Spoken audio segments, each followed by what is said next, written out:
अस्सलाम वालेकुम everyone, welcome to my channel bright creative design. दोस्तों, आज हमारी अडोब इलस्ट्रेटर की क्लास नहीं होगी, बल्कि आज ऐसे टूल्स जिनके बारे में मैंने आपको सिखाया है और उसके बाद ऐसे टूल जो मैंने आपको अभी तक नहीं बताए उनके बारे में बात करेंगे।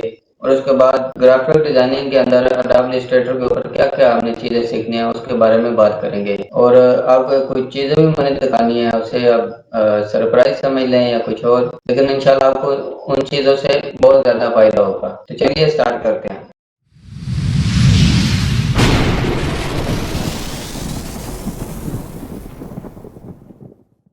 जी तो दोस्तों, कंप्यूटर की स्क्रीन पर मैं पहुंच चुका हूँ। सबसे पहले अडोब इलस्ट्रेटर के अंदर जो जो चीज़ें मैंने बतानी है उसके बारे में बात कर लेते हैं। सॉफ्टवेयर ऑन करते हैं अपना। जी तो अडोब इलस्ट्रेटर का सॉफ्टवेयर ओपन हो गया। तो ये तो अडोब इलस्ट्रेटर के सॉफ्टवेयर पर हम पहुंच चुके हैं। तो इसमें टूल्स के बारे में मैंने आपको बताना था, कौन से ऐसे टूल्स हैं जो मैंने आपको सिखाए हैं, जो मैंने आपको नहीं सिखाए। जो नहीं सिखाए वो क्यों नहीं सिखाए, और उनमें से कौन कौन से मजीद ज्यादा आगे सीखने हैं और कौन कौन से नहीं सीखने। सबसे पहले आता है सिलेक्शन टूल। सिलेक्शन टूल मैंने सिखाया है, इसका काम है किसी भी ऑब्जेक्ट को सिलेक्ट करना, फिर डायरेक्ट सिलेक्शन टूल। उसके बाद आता है मैजिक वॉन्ड टूल, ये हमने नहीं सीखना, अगर जरूरत पड़ी तो सिखाऊंगा इंशाल्लाह। फिर उसके बाद है लेसर टूल, फिर पेन टूल मैंने आपको सिखाया। उसके बाद कर्वेचर टूल, ये नहीं सिखाया।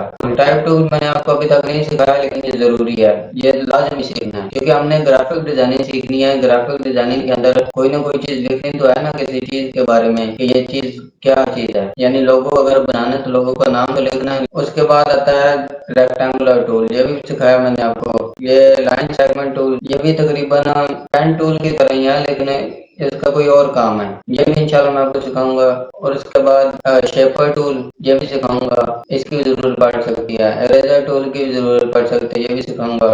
रोटेट टूल की भी जरूरत पड़ सकती है। स्केल टूल, ये इतना जरूरी नहीं है, लेकिन फिर भी मैं आपको सारे सिखाऊंगा। उसके बाद आ जाता है shape builder tool. Shape builder tool मैंने आपको सिखाया। फिर आ जाता है पर्सपेक्टिव ग्रिड टूल, ये नहीं सिखाया और सीखना भी नहीं है, ये इसका हमारे साथ कोई कनेक्शन नहीं। फिर आ जाता है मैच टूल। मैच टूल भी नहीं सीखना, ये भी हमारे काम का नहीं है। ग्रेडियंट टूल सिखाया, आई ड्रॉपर टूल सिखाया। उसके बाद ब्लेंड टूल, ये भी नहीं सीखना हमने, अगर जरूरत पड़ी तो इंशाल्लाह जरूर सिखाएंगे। फिर सिंबल प्लेयर टूल, ये भी नहीं सीखना। कॉलम ग्राफ टूल, ये भी नहीं सीखना। ये आर्टबोर्ड का टूल है, ये तो बिल्कुल ही सिंपल है। आर्टबोर्ड पे क्लिक करेंगे तो ये आर्टबोर्ड सेलेक्ट हो जाएगा, इसे जितना भी छोटा या बड़ा करना है तो वो कर सकते हैं। वापस सिलेक्शन टूल पर क्लिक करेंगे तो ये सिंपली अपनी जगह पे आ जाएगा। इसका सिर्फ इतना ही काम है। उसके बाद है स्लाइस टूल। स्लाइस टूल का भी कुछ ज्यादा काम नहीं है, अगर जरूरत पड़े तो इंशाल्लाह सीख लेंगे। हैंड टूल, हैंड टूल का भी सिर्फ यही काम, हैंड टूल पे क्लिक करेंगे, आर्टबोर्ड को जहाँ मर्जी उठा के रख सकते हैं, बस इसका सिर्फ इतना ही काम है। उसके बाद आ जाता है स्लाइस टूल तो हो गया, हैंड टूल। उसके बाद जूम टूल। अब जूम टूल तो मैंने आपको सिखाया, लेकिन जूम टूल्स के जरिए नहीं सिखाया, यानी आर्टबोर्ड को जूम करना और जूम जूम आउट करना और जूम इन करना। जैसे कि कंट्रोल प्लस प्लस का बटन, ये जूम इन हो गया, माइनस का बटन दबाया तो जूम आउट हो गया। लेकिन अगर आप जूम टूल के जरिए करना चाहें तो ये भी कर सकते हैं, लेकिन ये शॉर्टकट ज्यादा बेहतर है। फिर आगे कलर का भी मैंने आपको क्लास दी थी। अब इनमें से कुछ टूल तो मैंने आपको सिखाए हैं, तकरीबन 5 से 6 7 टूल मैंने आपको सिखाए हैं। बीच बीच में से मैंने आपको टूल क्यों सिखाया, इसकी वजह यह है कि जो जो टूल मैंने आपको सिखाए हैं वो टूल सबसे ज्यादा इस्तेमाल होने वाले हैं, और जो जो टूल मैंने आपको नहीं सिखाए उनमें से कुछ ऐसे टूल्स हैं जो ज्यादा इस्तेमाल तो नहीं होने वाले, लेकिन उनका इस्तेमाल बहुत जरूरी है। किसी किसी जगह पर उसका इस्तेमाल हो सकता है। तो इंशाल्लाह जैसे जैसे जरूरत पड़ती जाएगी मैं आपको साथ साथ वो टूल सिखाता जाऊंगा। इन टूल के अलावा भी बहुत सारी चीजें हैं जो इस्तेमाल होने वाली हैं, जो सीखने वाली हैं। जैसे कि ये पैनल अभी तक सारा रहता है, ऊपर वाली चीजें अभी रहती हैं, ये सारा कुछ। तो ये जैसे जैसे इंशाल्लाह जरूरत पड़ती जाएगी मैं आपको साथ साथ समझाता जाऊंगा, सिखाता जाऊंगा। तो जो जो ज्यादा टूल लंबे थे, लेंथी थे, मुश्किल थे, वो मैंने आपको अभी फिलहाल सिखाए हैं। ये था अडोब इलस्ट्रेटर के बारे में जो मैंने आपसे कहा था कि बात करनी है। बाकी इसके अलावा बात करते हैं कि काम के बारे में, जो मैंने कहा था कि मैंने आपको सरप्राइज देना है, तो वो सरप्राइज के बारे में बात करते हैं। सबसे पहले जाता है कंप्यूटर के हार्ड ड्राइव के अंदर, और इसमें जो चीजें मैं आपको सिखाने वाला हूँ वो है ग्राफिक डिजाइनिंग। पहली वीडियो में मैंने आपको अपना और अपने काम का इंट्रोडक्शन दिया था कि क्या क्या मैं काम करता हूँ, किस प्लेटफॉर्म पे करता हूँ। सबसे पहले लोगो के बारे में बात करते हैं कि मैं आपको ट्रकिंग लोगो के बारे में मैं सिखाऊंगा। कि ट्रकिंग लोगो क्या होते हैं, इसका इस्तेमाल क्यों किया जाता है और कौन-कौन सी कंट्री में किया जाता है। सबसे पहले मैं आपको ट्रकिंग लोगो दिखा देता हूँ कैसे होते हैं ये। पहले भी मैंने आपको दिखाए थे लेकिन सिंपली दिखाए थे, अब ज़रा डिटेल में बताता हूँ। ये है ट्रकिंग लोगो।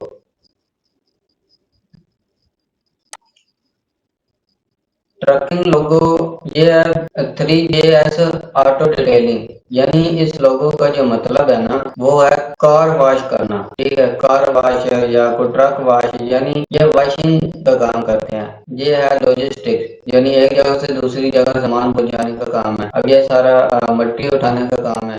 ये सारे ट्रकिंग लोगों के शोबे में ही आते हैं। ये चीज़ें मैं आपको सिखाने वाला हूँ क्योंकि हमारे अडोबे इलस्ट्रेटर की क्लासेस तकरीबन पूरी हो चुकी हैं। उसके अलावा अब ये असल ट्रकिंग लोगो है, असल ट्रकिंग लोगो जिसे कहते हैं। ये ट्रकिंग लोगो, टोइंग लोगो यानी जंजीरों के साथ किसी चीज़ को खींच के लेके जाना, ये टोइंग लोगो का काम होता है। ये डिटेलिंग मतलब कार वॉश करना, डेंटिंग पेंटिंग का काम ये कार का करते हैं। ये सारा काम ट्रकिंग लोगों का है। उसके बाद आता है ऑल काइंड ऑफ डिजाइनिंग, यानी ग्राफिक डिजाइनिंग के अंदर ऑल काइंड ऑफ डिजाइनिंग आती है। इसमें ब्रांड आइडेंटिटी के अंदर भी बहुत सारी चीजें हैं, जैसे logo design, business card, envelope, letter head, brand guideline, company profile design. अब इनके अंदर भी बहुत सारी चीजें हैं, जैसे लोगो डिजाइन है। लोगो डिजाइन के अंदर भी 7 किस्म के लोगो होते हैं। ये बहुत ज्यादा लेंथी और बहुत ज्यादा लॉन्ग काम है। तो जैसे जैसे जिस चीज की जरूरत पड़ती जाएगी साथ साथ मैं आपको सिखाता जाऊंगा। तो नेक्स्ट वीडियो में मैं इंशाल्लाह आपको प्रॉपर काम स्टार्ट कर देंगे हम अपना। अगली वीडियो में मैं आपको लोगो डिजाइनिंग के बारे में बताऊंगा कि लोगो डिजाइनिंग क्या है और ये कैसे बनाते हैं। उम्मीद करता हूँ कि आपको ये वीडियो अच्छी लगी होगी। अगर आप चैनल पे नए हैं, वीडियो अच्छी लगी हो और चैनल पे भी नए हैं तो आप वीडियो को लाइक करें, चैनल को सब्सक्राइब जरूर किया करें ताकि आपको आने वाली हर वीडियो का नोटिफिकेशन मिलते रहें और बेल आइकन का बटन लाजमी प्रेस करना। तो मिलते हैं नेक्स्ट वीडियो में, तब तक के लिए अल्लाह हाफिज।